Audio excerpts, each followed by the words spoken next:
আসসালামু আলাইকুম। মজাদার এই বিফ তেহারি রান্না করার জন্য আমি এখানে ১ কেজির একটু বেশি গরুর মাংস খুব ভালো করে ধুয়ে রেখেছি ছোট, ছোট পিস করে। তারপর চুলায় একটি পাতিল বসিয়ে দিয়েছি। এর মধ্যে আমি সরিষার তেল আর সয়াবিন তেল মিক্স করে দিয়েছি। এটা গরম হলে পেঁয়াজ কুচি দিয়ে দিলাম। পেঁয়াজটা যখন একদম লালচে হবে, তখন আমি সামান্য একটু পানি দিয়ে দিব যেন পরবর্তী মসলাগুলো পুড়ে না যায়। তো আমি এর মধ্যে এবার দিয়ে দিব আদা রসুনের পেস্ট। এখানে বাদাম পেস্ট দিয়েছি ৩ রকমের বাদাম আছে, কাজু, পেস্তা এবং কাঠবাদাম।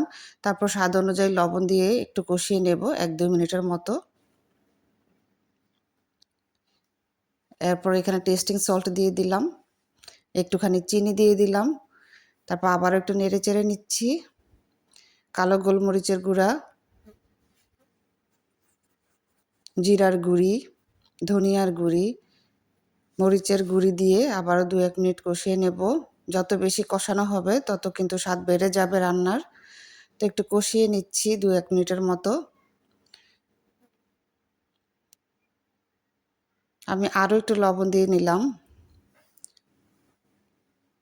এবার দিলাম বিরিয়ানি মশলা। এটা আমার হাতে তৈরি বিরিয়ানি মশলা। এর রেসিপি কিন্তু এই চ্যানেলে আছে, চাইলে দেখে নিতে পারেন।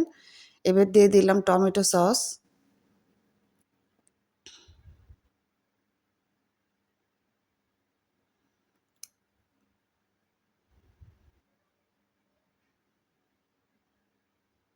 এবার মাংসটা দিয়ে দিচ্ছি আমি।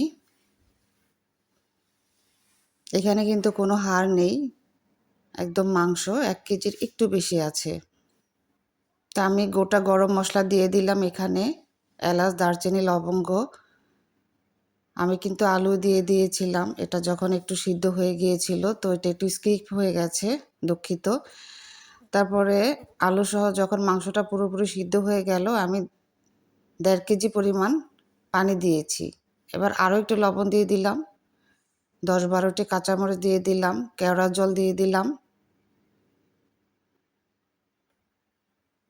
গোটা গরম মশলা, এলাচ, দারচিনি, লবঙ্গ আর গুঁড়ো দুধ দিয়ে নিলাম।